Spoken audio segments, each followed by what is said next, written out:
وَلَنَبْلُوَنَّكُمْ بِشَيْءٍ مِّنَ الْخَوْفِ وَالْجُوعِ وَنَقْصٍ مِّنَ الْأَمْوَالِ وَالْأَنفُسِ وَالثَّمَرَاتِ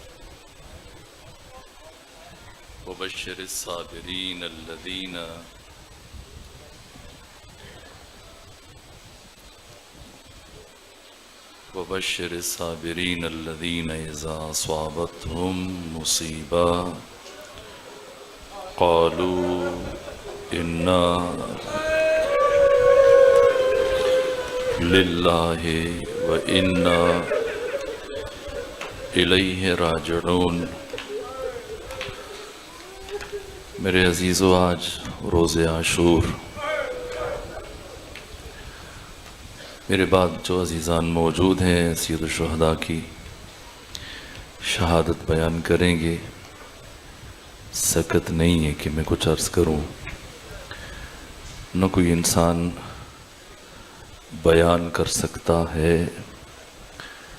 ہمارے استاد حسین انصاریان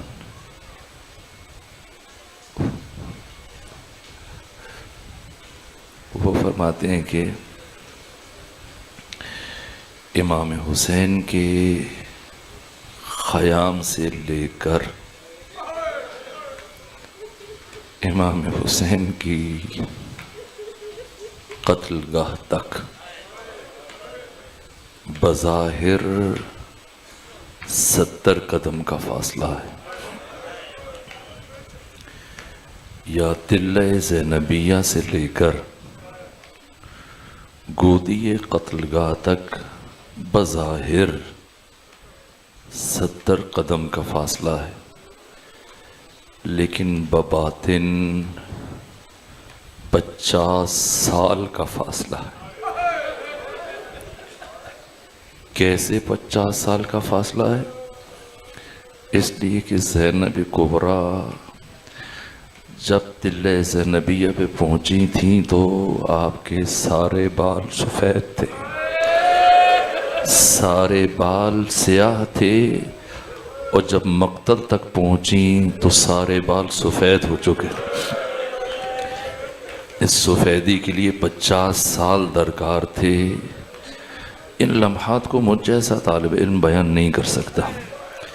میں مقدمتاً جتنی میری سکت اور توان ہے چند جملے عرض کروں۔ علی اکبر شہید ہوئے، قاسم شہید ہوئے، عباس شہید ہوئے، علی اصغر شہید ہوئے۔ آخری مرحلہ ہے وہ سید الشہداء خیام میں تشریف لائے رخصت آخر کے موقع پر۔ ایک ایک بی بی کو سلام کیا، ایک ایک بچے کو سلام کیا، یا زینب و یا ام کلثوم و یا سکینت و یا رباب و یا جاریت امی فضا علیکن من السلام۔ میرا آخری سلام قبول کریں۔ اور اب خیام سے باہر آئے۔ مقتل کی یہ کلمات ہیں کہ حضرت جیسے ہی زین فرس پر تشریف فرما ہوئے، ایڑ لگائی، لیکن آپ کی سواری اپنے مقام پر راکد ہے، ٹھہری ہوئی ہے۔ حضرت نے فرمایا، اے میرے فرس با وفا، یہ میری آخری خدمت ہے، اس کے بعد تجھے زحمت نہیں دوں گا۔ لیکن گھوڑا اپنے مقام پہ کھڑا ہے۔ ایک مرتبہ فرمایا، جب سب نے میرا ساتھ چھوڑ دیا، کیا تو بھی میرا ساتھ چھوڑ دے گا؟ اس لمحے گھوڑے نے اپنا سر اپنی پچھلی ٹانگوں کی طرف موڑا، ہنہنانا شروع کیا۔ حسین ابن علی نے پلٹ کر دیکھا، عجیب قیامت کا منظر تھا۔ آپ کی چھوٹی بیٹی سکینہ گھوڑے کے سموں سے لپٹی ہوئی ہیں، کہہ رہی ہیں، اے ذوالجناح، میرے بابا کو دشمنوں کے مجمع میں نہ لے جانا۔ سید الشہداء آگے بڑھے، سکینہ کو اٹھایا، گود میں لیا، بہت دیر پیار کرتے رہے۔ میں نے پڑھا ہے کہ کبھی جناب سکینہ اپنے ننھے ہاتھ، اپنے بازو اپنے بابا کی گردن میں حمائل کر دیتی تھیں۔ کبھی باپ بیٹی کو چومتا تھا، کبھی بیٹی باپ کو چومتی تھی۔ باتیں ہوتی رہیں، بالآخر ایک مرحلہ آیا، سید الشہداء نے فرمایا، بیٹی سکینہ، اب مجھے میدان جنگ میں جانے کی اجازت دو۔ کہا بابا میں آپ کو نہیں جانے دوں گی، جو بھی صبح سے گیا واپس نہیں آیا۔ کہا سکینہ جانے دو، شاید آپ کے لیے پانی لانے میں کامیاب ہو جاؤں۔ کہا بابا مجھے پانی نہیں چاہیے، چچا عباس بھی یہی کہہ کے گئے تھے۔ بابا میں آپ کو نہیں جانے دوں گی۔ سید الشہداء نے جب یہ دیکھا کہ سکینہ کسی طور مجھ سے الگ نہیں ہو رہی ہیں، اور حسین جیسے امام، حساس ترین کائنات کی ہستی، شخصیت، کبھی بھی زبردستی اپنی بیٹی سکینہ کو خود سے الگ نہیں کر سکتے تھے، اب امام حسین نے اپنی تربیت کا اثر آزمایا اور دنیا والوں کو بتایا کہ پہچانو میری سکینہ کون ہے۔ زبردستی الگ نہیں کیا، ایک مرتبہ گفتگو شروع کی، اے سکینہ آپ کو پتہ ہے آپ کیوں دنیا میں آئی تھیں؟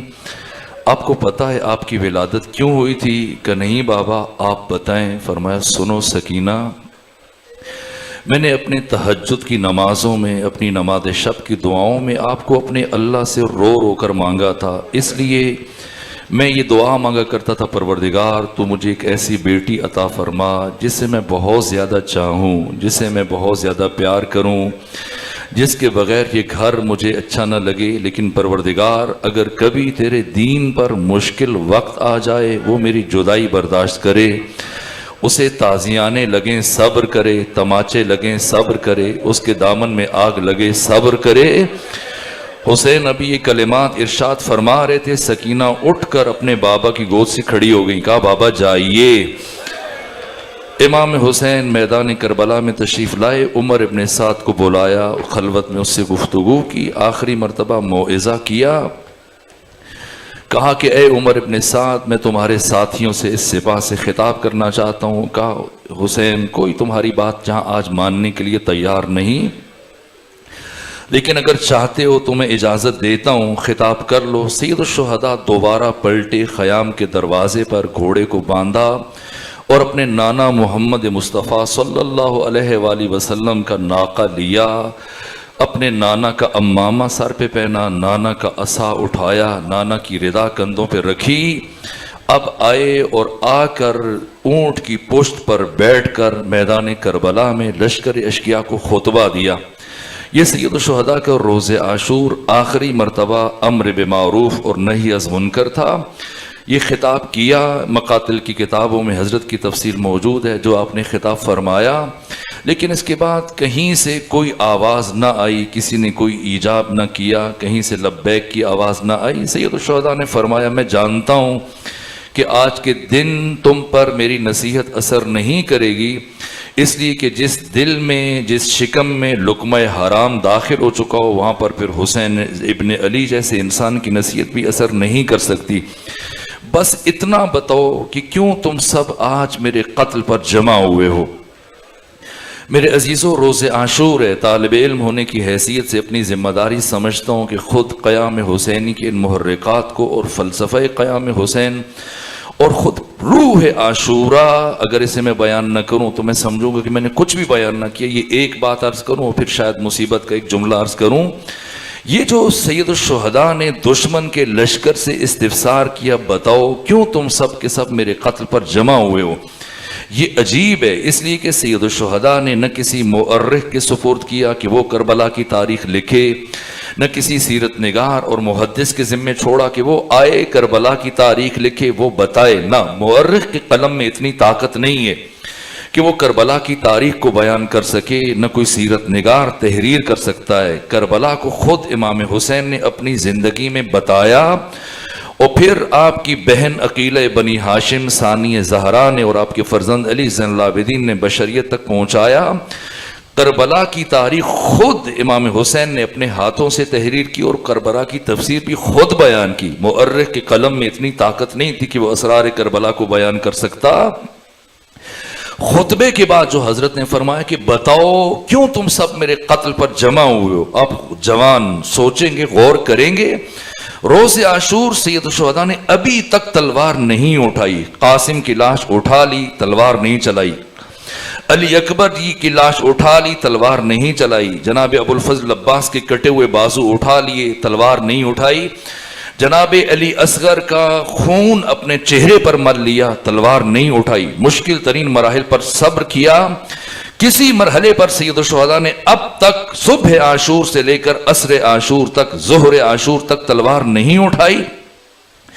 اب سید الشہداء نے تلوار اٹھانی ہے تاکہ کربلا کی تاریخ مکمل ہو جائے، لیکن تلوار اٹھانے سے پہلے حسین ابن علی نے دشمن سے یہ عجیب اعتراف لیا کہ بتاؤ کیوں تم سب کے سب آج کے دن میرے قتل پر جمع ہوئے ہو؟ یہ اعتراف کیوں لیا؟ اگر غور کریں، جب سید الشہداء مدینے سے چلے تھے اور اپنے بھائی جناب حنفیہ سے گفتگو ہوئی تھی اور انہوں نے روکنے کی کوشش کی تو جواب میں فرمایا نا شاء اللہ ان یرانی قتیلا، اللہ مجھے اپنے راستے میں قتیل شہید ہوتے ہوئے دیکھنا چاہتا ہے۔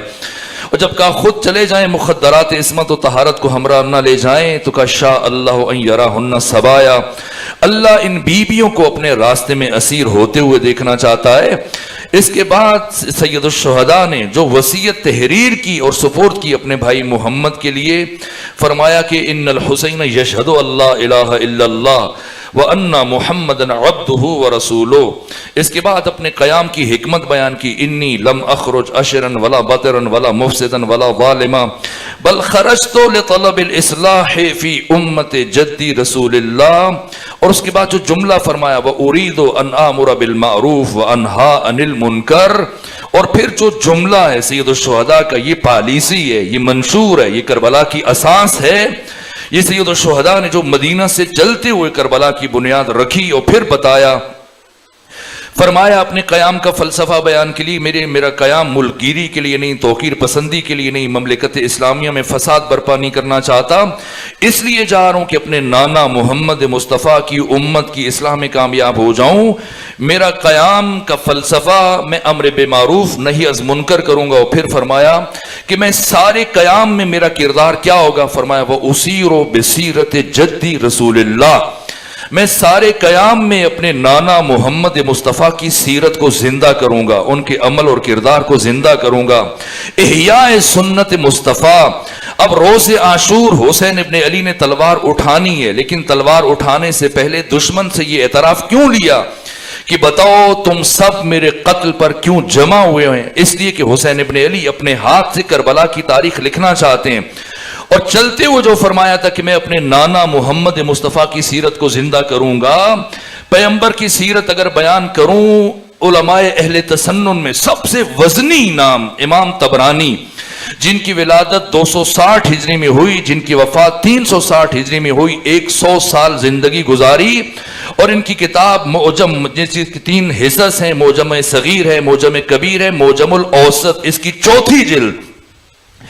اس میں امام طبرانی نے یہ جملہ لکھا، آج کے دن روز عاشور واجب سمجھتا ہوں خود پر یہ ایک حقیقت، یہ پیغام روح کربلا جوانوں تک پہنچاؤں۔ اور بس پھر ایک جملہ عرض کر کے آپ کی زحمتوں کو تمام کر دوں گا۔ امام طبرانی نے معجم الاوسط کی 4تھی جلد میں لکھا کہ ختمی مرتبت ایک روز تشریف فرما تھے، اور آپ کے اصحاب میں سے ایک جناب حضرت بریدہ اسلمی رضی اللہ تعالی عنہ پیغمبر کی بارگاہ میں حاضر ہوئے، سلام کیا، اور سلام کرنے کے بعد کہا یا رسول اللہ، میں ایک پریشانی کا شکار ہوں، ایک مشکل میں مبتلا ہوں۔ پیغمبر نے پوچھا بتاؤ بریدہ کیا بات ہے؟ بریدہ نے سر جھکایا، شرمندگی سے بتایا یا رسول اللہ، میں سنتا ہوں آپ ہر روز علی کی فضیلت بیان کرتے ہیں، ان کے شان میں ہر روز احادیث بیان کرتے ہیں، ہر روز علی کی کوئی نہ کوئی فضیلت صحابہ کرام کے سامنے بیان کرتے ہیں، لیکن میرے ساتھ ایک مشکل چل رہی ہے کہ میں کبھی کبھی اپنے دل میں علی ابن ابی طالب کے لیے کینہ محسوس کرتا ہوں، بغض محسوس کرتا ہوں، دشمنی محسوس کرتا ہوں۔ یہ کہاں سر جھکا ہے بریدہ اسلمی کا، اور انتظار میں کہ اب پیغمبر کیا جواب دیں گے، لیکن پیغمبر کی طرف سے کوئی جواب نہ آیا، یہاں تک کہ امام طبرانی نے لکھا کافی وقت گزر گیا جب ختمی مرتبت کی طرف سے کوئی جواب نہ آیا، بریدہ پریشان ہوئی، یہ دیکھنے کے لیے کہ پیغمبر کوئی جواب نہیں دے رہے، سر اٹھایا تو عجیب منظر تھا، اگرچہ خنکی تھی، سردی تھی، ٹھنڈ تھی، سردی کا موسم تھا، اس کے باوجود پیغمبر کا چہرہ غصے سے سرخ ہو چکا تھا اور پسینے کے قطرے زمین پر گر رہے تھے۔ بریدہ اسلمی پریشان ہوئے کہ میں نے ایسی بات کہی جس نے ختمی مرتبت کو رنجور کیا، دکھی کیا، ناراض کر دیا۔ ایک مرتبہ ختمی مرتبت کو راضی کرنے کے لیے عرض کیا یا رسول اللہ، مجھ سے غلطی ہوئی، مجھے معاف کر دیجئے. لیکن غلطی کے اعتراف کے باوجود امام طبرانی نے لکھا ختمی مرتبت نے بریدہ کی بات کا کوئی جواب نہ دیا. اب وقت گزرتا چلا گیا, بریدہ کی پریشانی بڑھتی چلی گئی, یہاں تک کہ بریدہ نے یہ سوچا کہ بات غلطی سے بڑھ چکی ہے کہ یا رسول اللہ مجھ سے گناہ ہوا, میں توبہ کرتا ہوں اور آپ سے معافی مانگتا ہوں, آپ اللہ کے نبی ہیں, مجھے معاف کر دیں. لیکن گناہ کے اعتراف کے باوجود دیکھا ختمی مرتبت نے کوئی جواب نہ دیا, اسی طرح سے خاموش بیٹھے. ایک مرتبہ جب بریدہ کو کچھ سمجھ میں نہ آیا, عرض کیا یا رسول اللہ اپنا ہاتھ بڑھائیے, میں آپ کے ہاتھ پر دوبارہ اسلام کی بیعت کرتا ہوں. اور کہا عجیب یہ تھا کہ ختمی مرتبت نے اپنا ہاتھ بریدہ کے سامنے بڑھا دیا. یعنی پیغمبر کی نگاہ میں علی ابن ابی طالب کا دشمن کافر ہے. اگر یہ بات پہنچی ہے تو سنیں حسین ابن علی نے کیوں اعتراف لیا روز عاشور دشمن سے کہ بتاؤ کیوں میرے قتل پر جمع ہوئے ہو. اس لیے کہ اگر مورخ کے سپرد کر کے چلے جاتے کربلا کی تاریخ تو مورخ یہ لکھتا کہ کربلا میں مسلمانوں کی جنگ تھی, 2 مسلمان گروہ تھے, ایک کی تعداد کم تھی, ایک کی تعداد زیادہ تھی. نہ امام حسین نے پہلے دشمن سے پوچھا کہ بتاؤ کیوں میرے قتل پر جمع ہوئے ہو, جو سب نے بیک زبان کہا بغضن لابیک, اے حسین تیرے باپ علی کی دشمنی میں.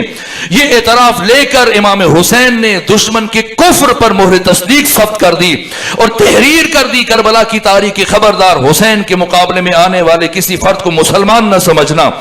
اعتراف لیا حسین ابن علی نے, اب تلوار اٹھائی. یہ پہلا موقع ہے روز عاشور. امام حسین علیہ آلاف و تحیت و ثنا نے تلوار اٹھائی, گئے جا کے ناقہ رسول اللہ کو خیام کے پاس باندھا اور در خیام سے پھر سے ذوالجناح پر سوار ہوئے. اب بیٹھے گھوڑے پر, گھوڑے کی پشت پر, اور اب جو حملہ کیا یہ جملے حسین کی زبان پر جاری ہوئے. 3 دن کے پیاسے کی جنگ دیکھو, اس کی جنگ دیکھو جس کا جوان بیٹا تم نے شہید کر دیا, اس کی جنگ دیکھو جس کے عباس جیسے بھائی کے شانے قطع کیے. حسین لڑ رہے ہیں دشمن کے اوپر, اس طرح سے حملوں پہ حملے کرنے کے سپاہی ایک دوسرے کے اوپر گر رہے ہیں, یہاں تک کہ سید مہدی بحر العلوم فرماتے ہیں کہ میرے لیے طے کرنا مشکل ہے کہ علی ابن ابی طالب بڑے شجاع تھے یا آپ کے فرزند حسین ابن علی بڑے شجاع تھے. حملوں پہ حملے کرتے ہوئے مسلسل آگے بڑھتے چلے جا رہے ہیں, یہاں تک کہ 12 کلومیٹر دور مقام ذوالکفل تک دشمن کے لشکر کو دھکیلتے ہوئے لے کے چلے گئے. یہ شجاعت کا وہ عالم ہے کہ جسے ابو الاسر حفیظ جالندری جنہوں نے پاکستان کا قومی ترانہ لکھا وہ بھی اس کیفیت کو نظر انداز نہ کر سکے. شاہنامہ اسلام کی مؤلف ان جملوں کو, اس کیفیت کو اپنے جملوں بیان کرتے ہوئے لکھا لباس ہے پھٹا ہوا, غبار میں اٹا ہوا, تمام جسم نازنی چھدا ہوا, کٹا ہوا, یہ کون سی وقار ہے, بلا کا شاہ سوار ہے کہ ہے 1000 قاتلوں کے سامنے ڈٹا ہوا. یہ بال یقین حسین ہے, نبی کا نور عین ہے. یہ کون حق پرست ہے, میں رضا میں مست ہے کہ جس کے سامنے کوئی بلند ہے نہ پست ہے. ادھر 1000 گھات ہے مگر عجیب بات ہے کہ 1 سے 1000 کا بھی حوصلہ شکست ہے. یہ بال یقین حسین ہے, نبی کا نور عین ہے. ادھر سپاہ شام ہے, 1000 انتظام ہے, ادھر ہے دشمنان دین, ادھر فقط امام ہے. مگر عجیب شان ہے, غضب کی آن بان ہے کہ جس طرف اٹھی ہے تیغ بس خدا کا نام ہے. یہ حسین ابن علی کی شجاعت ہے. ایک مرتبہ جب دشمن کا لشکر 12 کلومیٹر دور بھاگتا ہوا چلا گیا اور تتر بتر ہو گیا, منتشر ہو گیا صحراؤں میں, حسین ابن علی پلٹ کر دوبارہ خیام کی طرف آئے اور اب بیٹھے خاکے کربلا میں, اور دشمن کا لشکر آہستہ آہستہ پھر سے سمٹنا شروع ہوا, پھر سے جمع ہونا شروع ہوا. لیکن اتنا رعب ہے, اتنا دبدبا ہے, اتنی ہیبت ہے, اتنی شجاعت ہے, اتنا جلال ہے علی ابن ابی طالب کے فرزند کے چہرے حسین ابن علی پر کہ دشمن کو اب دوبارہ قریب آنے کی جرت نہیں ہو رہی ہے.